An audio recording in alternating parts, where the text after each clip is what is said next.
సత్యవతి రాథోడ్ గారిని నేను సూటిగా 4 ప్రశ్నలు అడుగుతున్నా. మొదటిది, మీరు గుండాదిమ్మడుగులో మీరు వ్యవసాయం చేస్తూ ఉన్నారా? మీ పేరు మీద ఎన్ని ఎకరాలు పట్టాలు ఉన్నాయి? మరి మీకు అగ్రికల్చర్ శాఖ వారు మీకు 10 బస్తాలు ఎందుకు ఇచ్చిర్రు?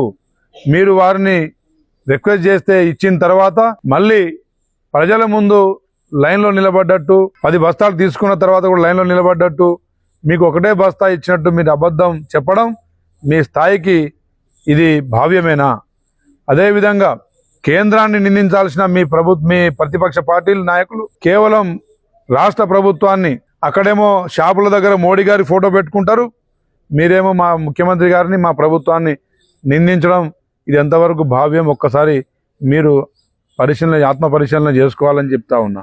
అదేవిధంగా రైతుల పక్షాన నిలబడి కేంద్ర ప్రభుత్వాన్ని అఖిల పక్షంగా మీరు ప్రశ్నించే దాంట్లో ఎక్కడన్నా మీ పార్టీ ఎక్కడన్నా నాయకులు ఎక్కడన్నా మరి రైతుల పక్షాన ప్రశ్నించినట్టు ఎక్కడన్నా ఉన్నాయా?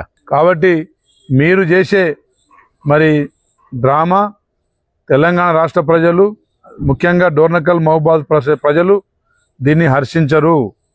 మీరు 10 బస్తాలు యూరియా బస్తాలు తీసుకొని 1-2 గంటలు నిలబడితే ఒకటే ఇచ్చారని చెప్పి స్టేట్మెంట్ ఇవ్వడం, ఇది మహానటి సావిత్రి గారి తర్వాత సత్యవతి రాథోడ్ గారే అని చెప్పేసి డోర్నకల్ ప్రజలు అనుకునే విధంగా మీ స్థాయి తగ్గే విధంగా భవిష్యత్తులో ఇలాంటివి చేయొద్దని చెప్పేసి మిమ్మల్ని రిక్వెస్ట్ చేస్తున్నా.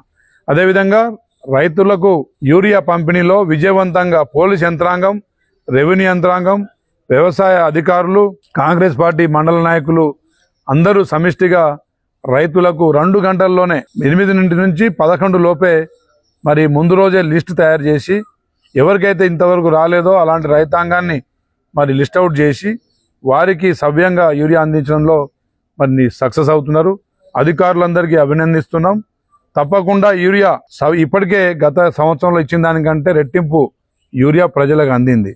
దయచేసి కొంతమంది మళ్ళీ తీసుకొని లైన్లో నిలబడి తీసుకొని దాన్ని బ్లాక్ చేయకండి. అదేవిధంగా అస్సలు రాని వారికి కూడా ఇప్పించే కార్యక్రమం చేపట్టండి, సహకరించండి.